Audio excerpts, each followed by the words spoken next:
जय हिंद दोस्तों, हम आपका अपने YouTube चैनल एग्ज़ाम डेज में स्वागत करते हैं। तो भारतीय अर्थव्यवस्था में एक महत्वपूर्ण पॉइंट है भारतीय अर्थव्यवस्था स्वयं, यानी कि भारतीय अर्थव्यवस्था पर हम एक दृष्टि डालने वाले हैं जहां से कई सारे प्रश्न आपके पूछे जाते हैं। तो यह वीडियो पहला है भारतीय अर्थव्यवस्था से। तो चलिए वीडियो शुरू करते हैं। और यह जो भारतीय अर्थव्यवस्था है कैसी अर्थव्यवस्था है, तो आपको पता होगा यह एक मिश्रित अर्थव्यवस्था है जो भारतीय अर्थव्यवस्था है। ठीक है, चलिए यहाँ पर देखिए फर्स्ट क्वेश्चन क्या कहता है कि भारत में किस प्रकार की या किस तरह की अर्थव्यवस्था है। तो मिश्रित अर्थव्यवस्था है भारत में। और यह मिश्रित अर्थव्यवस्था क्यों है? ठीक है, मिश्रित अर्थव्यवस्था क्यों है? क्योंकि जो मिश्रित अर्थव्यवस्था है यह सार्वजनिक क्षेत्र को, ठीक है, सार्वजनिक क्षेत्र को और जो है निजी क्षेत्र को, दोनों को साथ में लेकर चलती है, इसीलिए इसको मिश्रित अर्थव्यवस्था कहते हैं। और मिश्रित अर्थव्यवस्था जो है वह हमारे देश में ही नहीं बल्कि कई सारे अन्य देशों में भी है। ठीक है, उदाहरण के रूप में यदि हम लेते हैं तो मलेशिया का नाम आपने सुना होगा। तो ये जो मलेशिया है यहाँ भी जो है मिश्रित अर्थव्यवस्था है। इंडोनेशिया का आपने नाम सुना होगा, तो इंडोनेशिया में भी जो है क्या है, मिश्रित अर्थव्यवस्था है। प्रश्न पूछ लेता है, 4 ऑप्शन दे देगा, उसमें बोलेगा कि इसमें से जो है मिश्रित अर्थव्यवस्था किन में नहीं है। तो वहाँ पर आप आंसर टिक कर सकते हैं जब आपको जानकारी होगी। अगला प्रश्न है, मिश्रित अर्थव्यवस्था किसका उल्लेख करती है, यानी कि मिश्रित अर्थव्यवस्था जो है कैसे बनी है। तो सार्वजनिक और निजी क्षेत्र दोनों का सह अस्तित्व इसमें होता है और इसीलिए इसको मिश्रित अर्थव्यवस्था कहा जाता है। ठीक है, अगला क्वेश्चन है कि बंद अर्थव्यवस्था जिसको क्लोज्ड इकोनॉमी कहते हैं वह अर्थव्यवस्था है जिसमें ना तो निर्यात होता है और ना ही आयात होता है, उसको बंद अर्थव्यवस्था या फिर क्लोज्ड इकोनॉमी कहते हैं। भारत की कुल श्रम शक्ति का लगभग कितना प्रतिशत भाग जो है कृषि में लगा हुआ है? तो 52% भाग जो है भारत का वह कृषि क्षेत्र से जुड़ा हुआ है, यानी कि प्राथमिक क्षेत्र से जुड़ा हुआ है। छिपी हुई या फिर अदृश्य बेरोजगारी क्या होती है? तो सीमांत भौतिक उत्पादकता शून्य होती है। ठीक है, सीमांत भौतिक उत्पादकता जो है वह शून्य होती है, उसी को छिपी हुई या फिर अदृश्य बेरोजगारी कहते हैं। राष्ट्रीय ग्रामीण विकास संस्थान कहाँ स्थित है? तो हैदराबाद में स्थित है राष्ट्रीय ग्रामीण विकास संस्थान। संरचनात्मक बेरोजगारी का कारण क्या है? तो अपर्याप्त उत्पादन क्षमता जो होती है यह संरचनात्मक बेरोजगारी का कारण होता है। ठीक, वैश्वीकरण जिसको ग्लोबलाइजेशन कहते हैं। ठीक है, वैश्वीकरण या फिर जो है ग्लोबलाइजेशन, इसका जो अर्थ है वित्तीय बाजार का एकीकरण ही जो है क्या कहलाता है? वैश्वीकरण कहलाता है, वित्तीय बाजार का एकीकरण। ठीक है, अंत्योदय कार्यक्रम का उद्देश्य था, तो अंत्योदय जो कार्यक्रम है इसका उद्देश्य था गरीबों में सबसे गरीब की जो है मदद करना। ठीक है, गरीबों में भी सबसे अधिक गरीब की मदद करना अंत्योदय कार्यक्रम का उद्देश्य था। अगला प्रश्न है, गरीबी रेखा के नीचे जनसंख्या का न्यूनतम प्रतिशत अंकित है, तो कहाँ पर? तो जम्मू कश्मीर में। किस राज्य को अत्यधिक कुपोषण के कारण भारत का इथोपिया कहा जाता है? तो मध्य प्रदेश को जो है भारत का इथोपिया, यानी कि अत्यधिक कुपोषण के कारण इसे भारत का इथोपिया कहा जाता है। किसको? मध्य प्रदेश को। अगला क्वेश्चन है कि वर्ल्ड डेवलपमेंट रिपोर्ट किसका वार्षिक प्रकाशन है? तो IBRD का जो है वार्षिक प्रकाशन है क्या? World development report. अगला क्वेश्चन है मानव विकास सूचकांक यानी कि जो है SDI, ठीक है, किस अर्थशास्त्री की देन है? तो महबूब उल हक। ठीक है, महबूब उल हक की देन है। क्या देन है? तो मानव विकास सूचकांक जो है वह महबूब उल हक ने दिया था। ठीक है, चलिए यहाँ पर देखिए नेक्स्ट पॉइंट है कि मानव विकास सूचकांक में सम्मिलित होता है, तो क्या सम्मिलित होता है? US डॉलर में प्रति व्यक्ति जो है राष्ट्रीय आय सम्मिलित होती है मानव विकास सूचकांक में। ठीक, नेक्स्ट क्वेश्चन है कि UNDP की मानव विकास रिपोर्ट में भारत को किस श्रेणी में रखा गया है? तो मध्यम मानव विकास श्रेणी में रखा गया है। ठीक। शैक्षिक विकास सूचकांक जो कि फरवरी 2011 के अनुसार भारत के 4 उच्चतम स्थान वाले राज्य कौन से हैं? तो केरल जो है वह उच्चतम स्थान रखता है शैक्षिक विकास सूचकांक में, फिर तमिलनाडु, फिर पंजाब और उसके बाद महाराष्ट्र। ठीक है। बंद अर्थव्यवस्था से क्या तात्पर्य है? आयात निर्यात बंद होना ही जो है क्या कहलाता है? बंद अर्थव्यवस्था कहलाता है। ठीक है। अगला क्वेश्चन है कि भारत में प्रच्छन्न बेरोजगारी सामान्यतः दिखाई देती है, तो कृषि क्षेत्र में दिखाई देती है प्रच्छन्न बेरोजगारी। नेक्स्ट क्वेश्चन है कि भारत के किस राज्य में गरीबों का प्रतिशत जो है सबसे अधिक है? तो उड़ीसा राज्य में जो है गरीबों का प्रतिशत जो है वह सबसे अधिक है। नेक्स्ट क्वेश्चन है भारत में निर्धनता के स्तर का आकलन किया जाता है, तो परिवार के उपभोग व्यय के आधार पर जो है भारत में निर्धनता के स्तर का आकलन किया जाता है। कौन सा असमानता घटाने का उपाय नहीं है? तो अर्थव्यवस्था का जो उदारीकरण है ना, इसको जो है घटाने का उपाय नहीं है, असमानता के घटाने का उपाय नहीं है अर्थव्यवस्था का उदारीकरण। ठीक है। अर्थव्यवस्था का उदारीकरण जो लाया गया था ना, डॉक्टर मनमोहन सिंह के द्वारा लाया गया था। ठीक है। वह सत्य होगा कि भारत को परिभाषित किया जाए एक श्रम आधिक्य वाली अर्थव्यवस्था के रूप में, तो यह चीज़ें सत्य होगी। तो चलिए हम यहाँ पर कुछ एक्स्ट्रा पॉइंट्स की बात करते हैं आपके एग्जाम की दृष्टि से जो प्रश्न पूछे जाते हैं परीक्षाओं में। ठीक। तो ध्यान दीजिए, भारत में कितने प्रकार की अर्थव्यवस्था है? ठीक है। भारत में कितने प्रकार की अर्थव्यवस्था है?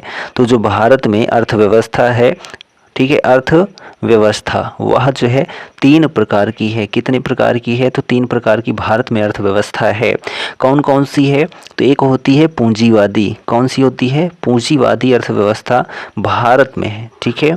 पूंजीवादी अर्थव्यवस्था जो है यह अर्थव्यवस्था का एक पार्ट है। और दूसरी जो अर्थव्यवस्था है उसको जो है क्या कहा जाता है? राज्य अर्थव्यवस्था। वैसे तो भारत में मिश्रित अर्थव्यवस्था पूंजीवादी नहीं है, न राज्य ही व्यवस्था है। ठीक है। तो राज्य व्यवस्था या फिर इसको जो है क्या कहा जाता है? तो साम्यवादी अर्थव्यवस्था भी कहा जाता है। साम्यवादी अर्थव्यवस्था जो है, ठीक है, या फिर जो है इसको क्या कहा जाता है? तो समाजवादी अर्थव्यवस्था भी कहा जाता है। समाजवादी अर्थव्यवस्था। ठीक है। इसके 3 नाम हैं। और ये जो साम्यवादी अर्थव्यवस्था है ना, यह कहाँ पर चलती है? तो ये चीन में चलती है। और ये जो समाजवादी है ना, यह जो है अन्य देशों में चलती है। ठीक। और यह जो राज्य अर्थव्यवस्था है यह भी अन्य देशों में ही चलती है। और यहाँ पर यदि हम तीसरे नंबर की बात करते हैं तो इसको कहते हैं मिश्रित अर्थव्यवस्था। ठीक है। क्या कहते हैं? मिश्रित अर्थव्यवस्था। तो ये 3 प्रकार की जो है अर्थव्यवस्थाएं होती हैं। ठीक है। चलिए यहाँ पर अब देखिए नेक्स्ट पॉइंट है कि पूंजीवादी अर्थव्यवस्था का उद्गम स्रोत जो है क्या माना जाता है? तो द वेल्थ ऑफ नेशंस माना जाता है। क्या माना जाता है? The wealth of Nations. ठीक है। The wealth of Nations. तो यह जो द वेल्थ ऑफ नेशंस है इसकी रचना यानी कि यह पुस्तक किसके द्वारा लिखी गई है? तो एडम स्मिथ के द्वारा। ठीक है। एडम स्मिथ के द्वारा लिखी गई है। कब लिखी गई है? तो 1776 में लिखी गई है। ठीक है। और एडम स्मिथ को जो है किस नाम से जाना जाता है? तो अर्थव्यवस्था के जन्मदाता के रूप में जाना जाता है। अर्थव्यवस्था के जन्मदाता के रूप में एडम स्मिथ को जाना जाता है। और इनकी पुस्तक है द वेल्थ ऑफ नेशंस। ठीक है।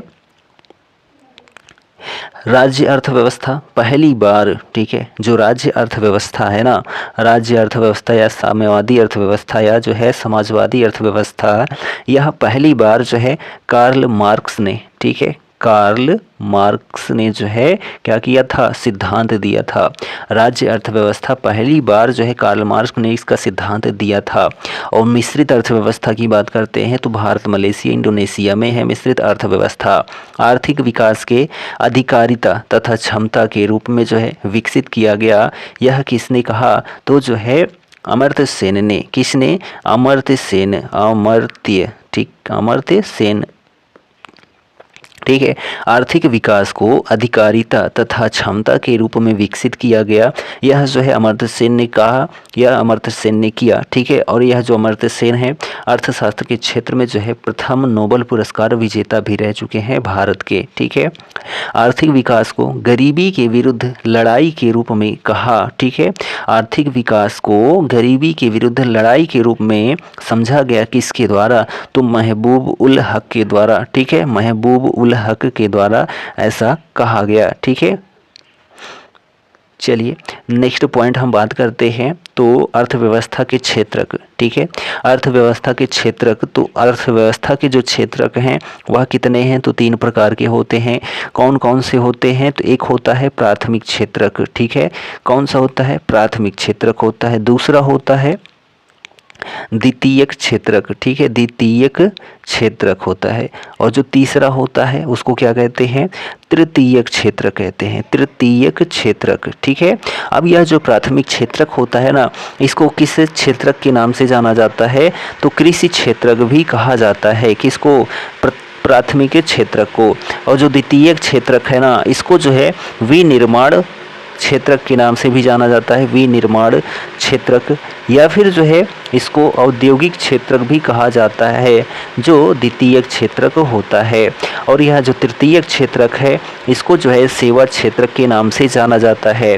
प्राथमिक को कृषि क्षेत्रक क्यों कहा जाता है, क्योंकि जितने भी उत्पादन होते हैं, ठीक है, कृषि से संबंधित जितनी सारी खेत में होने वाली चीज़ें होती है, चाहे वह किसी भी प्रकार का पालन ही हो गया, मछली, मुर्गी या कुछ भी, बकरी, ठीक, सुअर, भेड़, कुछ भी है, ये पालन भी जो है प्राथमिक क्षेत्रक में आता है। और यदि आप खेती कर रहे हैं तो वह भी प्राथमिक क्षेत्रक में आएगा। द्वितीयक क्षेत्रक में जो है विनिर्माण का मतलब ये है, जैसे यहाँ पर देखा जाए तो आपने भेड़ पाला है, ठीक है, तो भेड़ पाला है तो उसको क्या करेंगे, आप बेचेंगे, उसके ऊन को जो है या उसकी खाल को या उसके बाल को बेचेंगे, तो वह जो बेचना होगा ना वह किस में आएगा, द्वितीयक क्षेत्रक में आएगा, ठीक है। अन्न आपने उपजाया है तो उसको जो है कहाँ पर ले जाएंगे, तो कहीं ले जाएंगे ना उससे, या फिर जैसे गन्ना है तो गन्ना से क्या बनाएंगे, चीनी बनाएंगे, तो जो चीनी बनाने का कारखाना है वह द्वितीयक क्षेत्रक में आएगा, ठीक है। या फिर इसको औद्योगिक क्षेत्रक कहते हैं, क्यों, क्योंकि इससे जो है जो भी उद्योग स्थापित होते हैं, कृषि से उत्पादन हमने किया और उसके बाद उसको उद्योग के माध्यम से एक नया रूप प्रदान किया, वह औद्योगिक क्षेत्रक कहलाता है। और तृतीयक क्षेत्रक में क्या होता है, सेवा क्षेत्रक, यानी कि इसमें आप जो है परिवहन का निर्माण कर सकते हैं, ठीक है, परिवहन का उपयोग कर सकते हैं, बैंकिंग उपयोग कर सकते हैं, व्यापार कर सकते हैं, या अन्य सारी जो चीज़ें होती हैं वह सेवा क्षेत्रक में आती हैं, ठीक है, यानी तृतीयक क्षेत्रक में आती हैं। अब यहाँ पर बात करते हैं कि भारतीय अर्थव्यवस्था जो है, ठीक है, भारतीय अर्थव्यवस्था के जो जनक है ना वह किनको कहा जाता है, भारतीय अर्थव्यवस्था के जनक। तो भारतीय अर्थव्यवस्था के जो जनक हैं, ठीक है, भारतीय अर्थव्यवस्था के जो जनक हैं उनको जो है कौटिल्य कहा जाता है, ठीक है, कौटिल्य को भारतीय अर्थव्यवस्था का जनक कहा जाता है, ठीक। दोहरी अर्थव्यवस्था का जो सिद्धांत है ना, दोहरी अर्थव्यवस्था का सिद्धांत जो है किसने दिया था, तो फाइरेनिस ने दिया था। किसने दिया था, तो फाइरेनिस ने जो है दोहरी अर्थव्यवस्था का सिद्धांत दिया था। विकास का सिद्धांत किसने दिया था, विकास का सिद्धांत जो है, विकास का सिद्धांत जो है किसने दिया था, मोस्ट इंपॉर्टेंट क्वेश्चन है, पॉइंट है। तो विकास का जो सिद्धांत है वह वयोवृद्ध पुरुष ने दिया था, वयोवृद्ध पुरुष ने दिया था, यानी कि दादा भाई नौरोजी ने दिया था विकास का सिद्धांत, ठीक है। विकास का सिद्धांत जो है दादा भाई नौरोजी, जिनको वयोवृद्ध पुरुष के नाम से भी जाना जाता है, ठीक है। और इनकी एक पुस्तक है, दादा भाई नौरोजी की जो है एक पुस्तक है, उसका नाम क्या है, तो दादा भाई नौरोजी की एक पुस्तक जो है वह है पॉवर्टी, ठीक है, पॉवर्टी, ठीक है, poverty and un British rule, ठीक है, un British rule in India, ठीक है। Poverty and un British rule in India जो है यह दादा भाई नौरोजी की एक पुस्तक है, वह भी बहुत ही प्रसिद्ध पुस्तक है, ठीक है। यदि हम बात करते हैं मांग की, ठीक है, मांग की यदि बात करते हैं, जिसको इंग्लिश में डिमांड कहते हैं, क्या कहते हैं, डिमांड कहते हैं। तो यह जो मांग होती है यह नियमों का प्रतिपादन, ठीक है, मांग के नियमों का प्रतिपादन किसने किया था, तो अल्फ्रेड मार्शल ने किया था। किसने, अल्फ्रेड मार्शल ने जो है क्या किया था, मांग के नियमों का प्रतिपादन किया था, अल्फ्रेड मार्शल ने, ठीक है। चलिए यहाँ पर यदि बात करते हैं तो भारत जो है कैसा देश है, तो भारत एक जो है विकासशील देश है। कैसा देश है, तो विकासशील देश है। ठीक, भारत जो है एक विकासशील देश है। उदारीकरण का अग्रदूत किसे कहा जाता है, या उदारीकरण के अग्रदूत के रूप में कौन जाने जाते हैं, तो मनमोहन सिंह जी जाने जाते हैं। मनमोहन सिंह को जो है क्या कहा जाता है, तो भारतीय अर्थव्यवस्था के उदारीकरण का जो है अग्रदूत कहा जाता है मनमोहन सिंह जी को। ठीक है, केंद्रीय सांख्यिकी संगठन, ठीक है, यानी कि CSO, ठीक है, केंद्रीय सांख्यिकी संगठन की स्थापना जो है वह कब की गई थी, तो 1951 में की गई थी। ठीक, तो ये सभी जो है मोस्ट इंपॉर्टेंट पॉइंट थे। आशा करते हैं यह पॉइंट सभी आपको पसंद आया होगा। तो चलिए अब बात करते हैं नेक्स्ट पॉइंट की। यहाँ पर कुछ पॉइंट्स और हैं आपके लिए स्पेशल, तो ध्यान दीजिए। यहाँ पर जो नेक्स्ट पॉइंट है कि अल्प विकसित देशों में गरीबी का मुख्य कारण क्या होता है, तो आय में जो असमानता है ना, यही गरीबी का मुख्य कारण होता है। पता लगा किसी की 1 लाख रुपए है, ठीक है, 1 लाख रुपए है, और किसी की जो है 1000 है या 1000 से भी कम है, तो यहाँ पर क्या हुआ, 99,000 का जो है क्या हुआ, अंतर हुआ ना। तो यह जो है आय में असमानता है। किसी में जो है 10 या फिर जो है जितने भी सदस्य हैं वह किसी न किसी गवर्नमेंट सेक्टर में लगे हैं, ठीक है, तो वहाँ पर इनकम क्या है, प्लस है, प्लस है, प्लस है, ठीक है। और किसी घर में या किसी परिवार में जो है मान लीजिए 5 सदस्य हैं, उसमें कोई भी जो है गवर्नमेंट जॉब से संबंधित नहीं, केवल मजदूरी कर रहा है या कृषि क्षेत्र से जुड़ा हुआ है, तो वह जो है क्या होगा, आय में बहुत बड़ा अंतर दिखाई देगा। कोई व्यापार कर रहा है, बिजनेस कर रहा है, तो वह यदि प्रॉफिट में चल रहा है तो उसकी आय जो है देखिए, और जो व्यापार नहीं कर रहा है, कृषि क्षेत्र से जुड़ा हुआ है, अन्य किसी क्षेत्र से जुड़ा हुआ है, प्राइवेट सेक्टर से जुड़ा हुआ है, ठीक है, लेकिन बिजनेस नहीं कर रहा है, उसकी आय देखिए। तो बहुत सारे आय में जो है असमानता है। इस वजह से अल्प विकसित देशों में गरीबी का यह कारण होता है, आय में असमानता। ठीक, अगला क्वेश्चन है, हरित सूचकांक किसके द्वारा विकसित किया गया था? संयुक्त राष्ट्र पर्यावरण कार्यक्रम द्वारा जो है हरित सूचकांक विकसित किया गया था। किसके द्वारा भ्रष्टाचार से लड़ाई के लिए नागरिकों की मार्गदर्शिका निकाली गई है? तो केंद्रीय सतर्कता आयोग के द्वारा। कौन सा मानव विकास सूचकांक में शामिल नहीं है? तो जो सामाजिक असमानता है ना, यह मानव विकास सूचकांक में शामिल नहीं है। अगला क्वेश्चन है, भारतीय अर्थव्यवस्था के उदारीकरण का अग्रदूत जो है किसे कहा जाता है? तो डॉक्टर मनमोहन सिंह को भारतीय अर्थव्यवस्था के उदारीकरण का अग्रदूत कहा जाता है।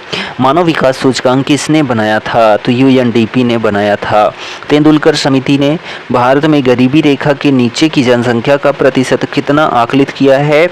तो 37.2%। ठीक है, अगला क्वेश्चन और आखिरी प्रश्न है इस टॉपिक का, ठीक है, किसी अर्थव्यवस्था में क्षेत्रों को सार्वजनिक और निजी में किस आधार पर वर्गीकृत किया जाता है? तो उद्यमों का जो है स्वामित्व के द्वारा। ठीक, तो यहाँ पर जो है अर्थव्यवस्था एक दृष्टि में, यानी अर्थव्यवस्था से संबंधित कुछ जो है पॉइंट्स आपको इस वीडियो के माध्यम से बताए गए। यह वीडियो जो है आपके लिए मोस्ट इम्पॉर्टेंट था। आपको वीडियो कैसा लगा कमेंट करके ज़रूर बताएं, और हमारे चैनल पर नए हैं तो आप प्लीज़ चैनल को सब्सक्राइब करें और अपने दोस्तों में शेयर कर दें। यदि कंटेंट पसंद आया हो तो कमेंट ज़रूर करें, ना पसंद आया हो तभी कमेंट करें, हम उसका जो है रिप्लाई अवश्य देने का प्रयत्न करेंगे। मिलते हैं हम नेक्स्ट वीडियो में, तब तक के लिए जय हिंद, good bye and take care.